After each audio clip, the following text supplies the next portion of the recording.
Assalamualaikum warahmatullahi wabarakatuh. Hari ini kita akan melanjutkan kembali materi program linear, yaitu menyusun model matematika.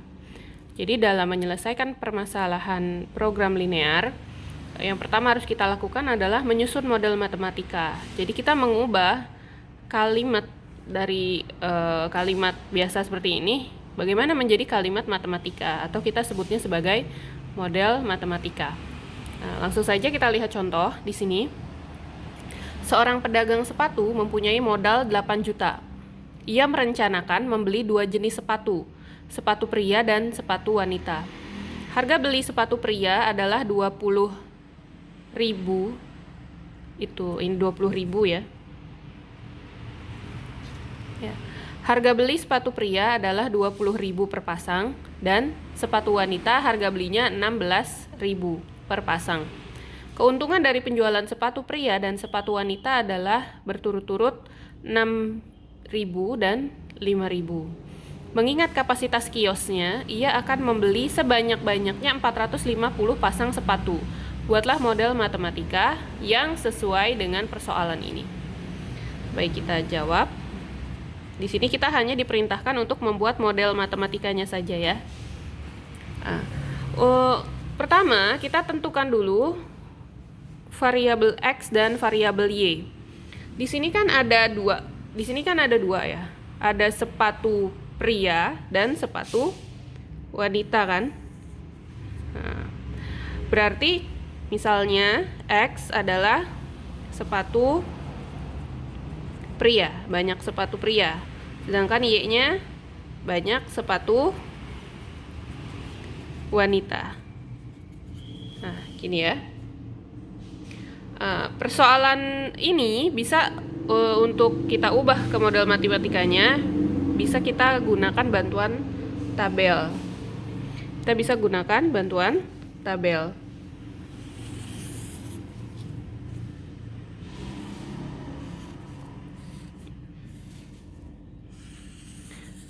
Nah, di sini ada X, yaitu sepatu pria. Ya, ini sepatu pria atau X. Kemudian ada sepatu wanita atau Y-nya.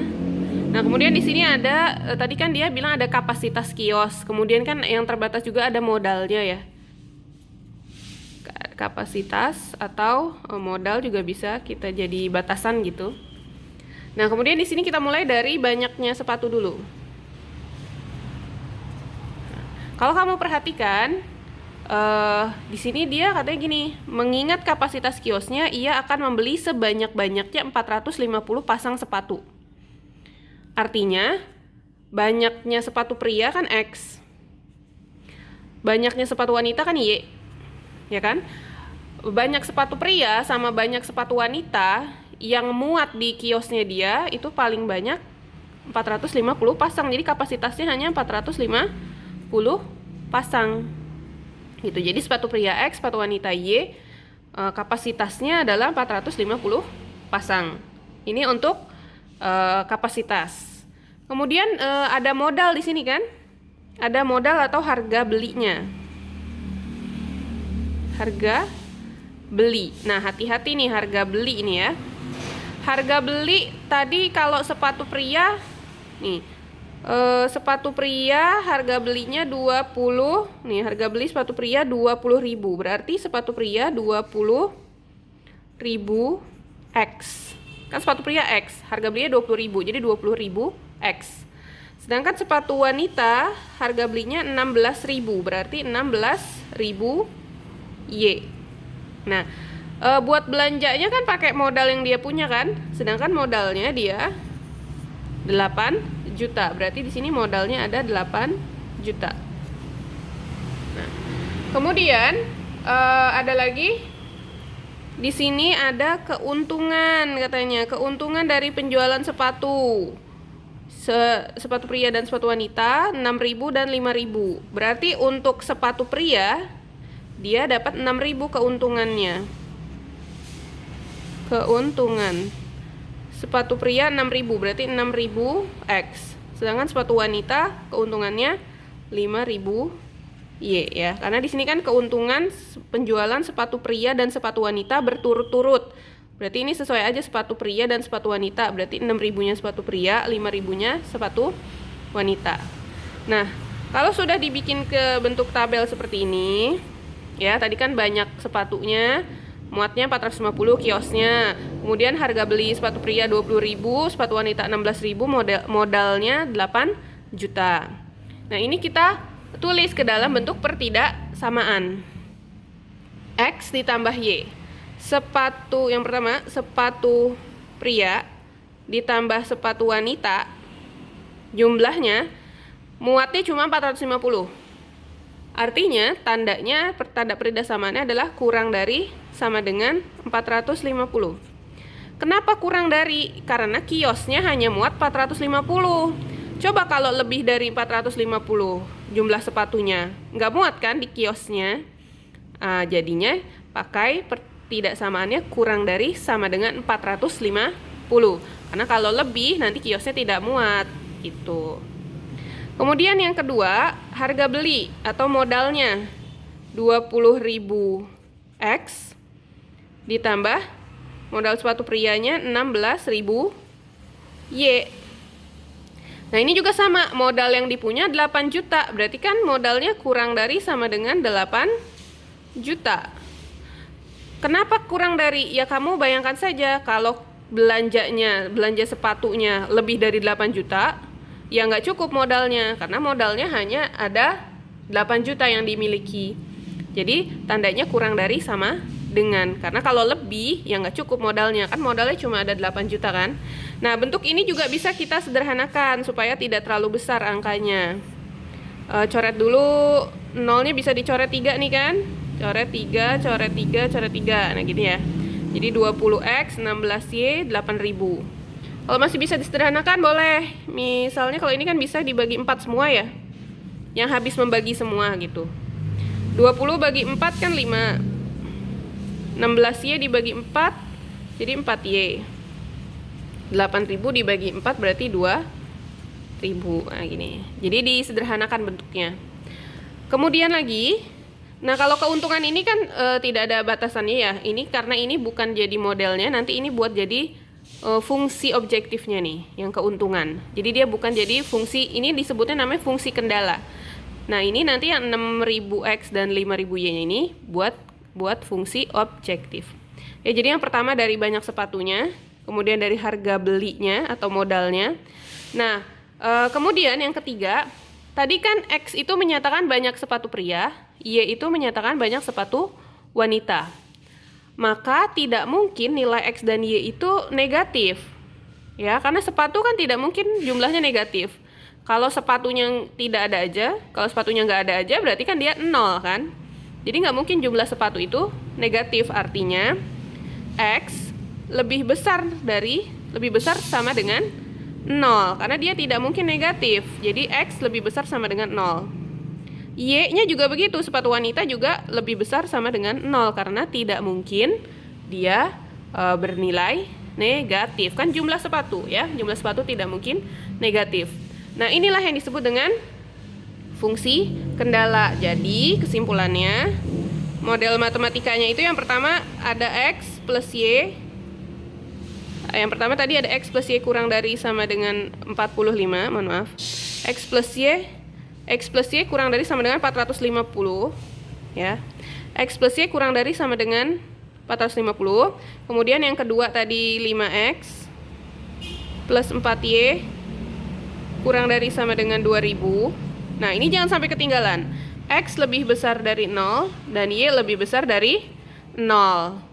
Dengan fungsi objektifnya atau fungsi objektif itu f(x, y) ya. Nah, fungsi objektifnya itu yang keuntungannya ini 6.000x ditambah 5.000y. Maka f(x, y) atau fungsi objektifnya 6.000x ditambah 5.000y. Nah, kalau fungsi objektif tidak perlu disederhanakan ya. Jadi inilah yang disebut dengan model matematikanya. Supaya lebih paham, kita coba lihat contoh kedua. Sekarang kita masuk ke contoh kedua.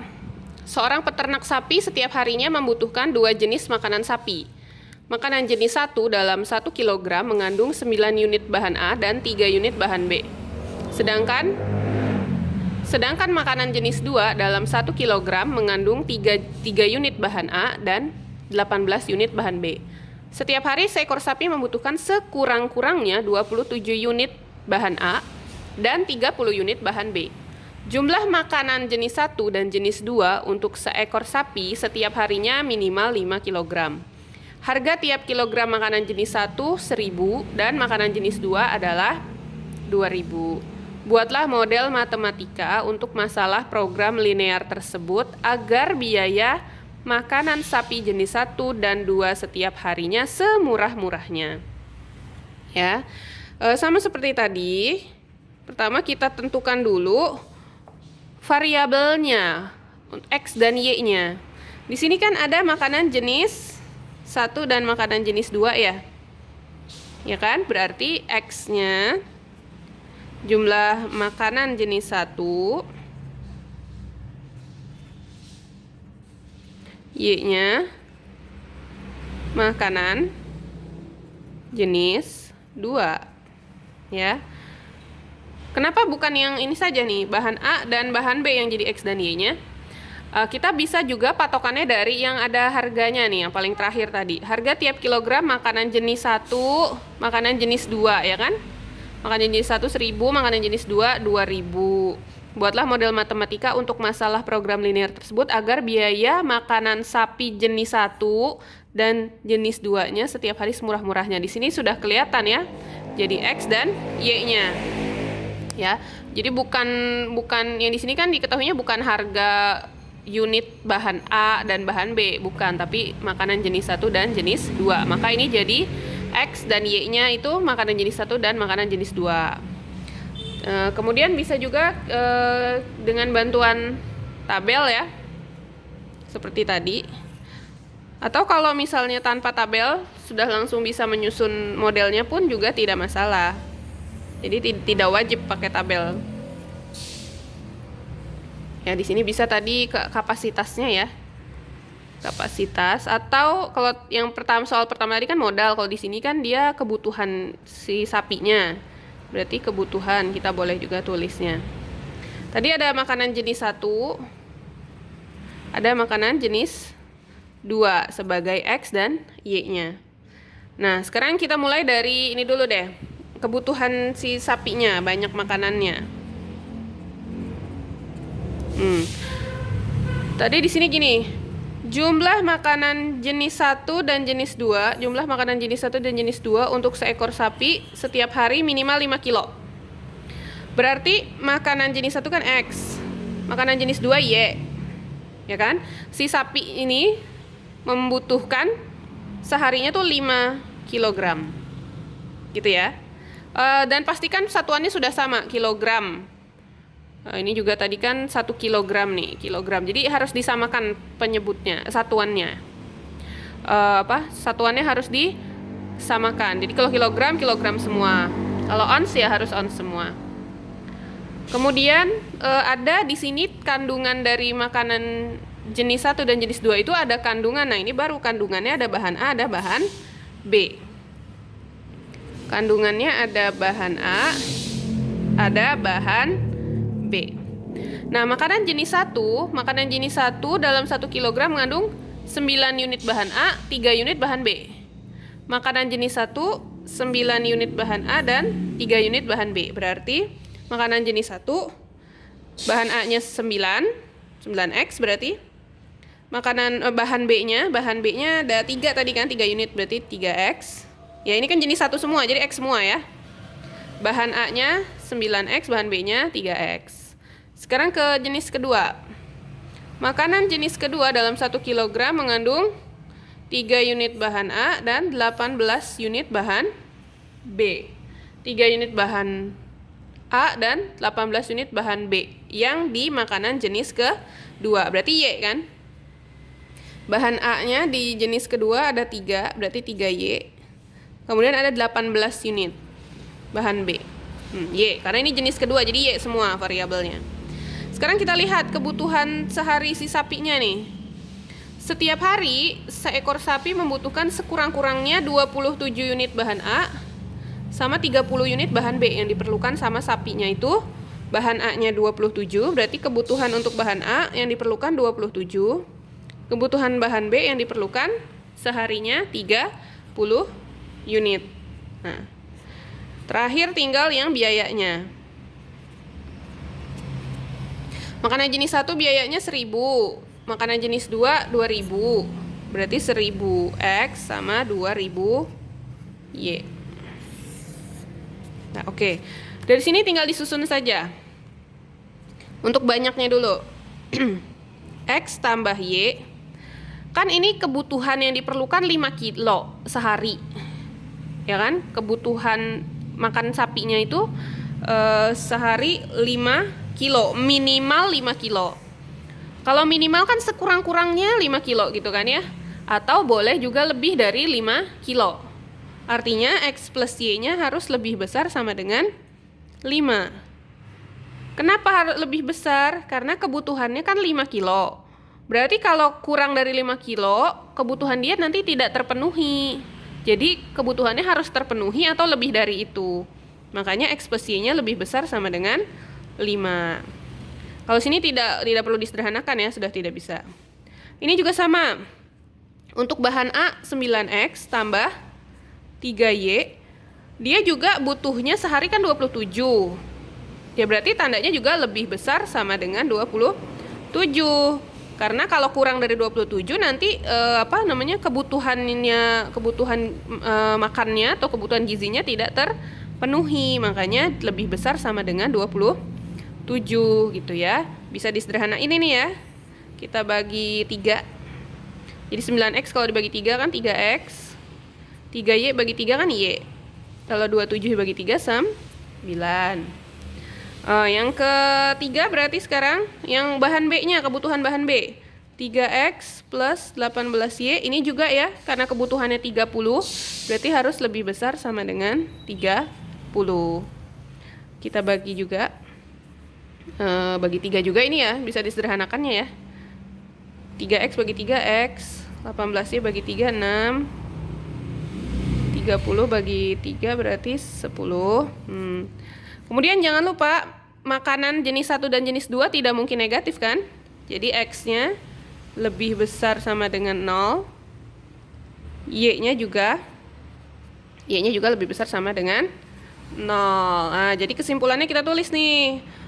Model matematikanya apa saja? Ada X plus Y lebih besar dari 5. 3X plus Y lebih besar dari 9. X plus 6Y lebih besar sama dengan 10.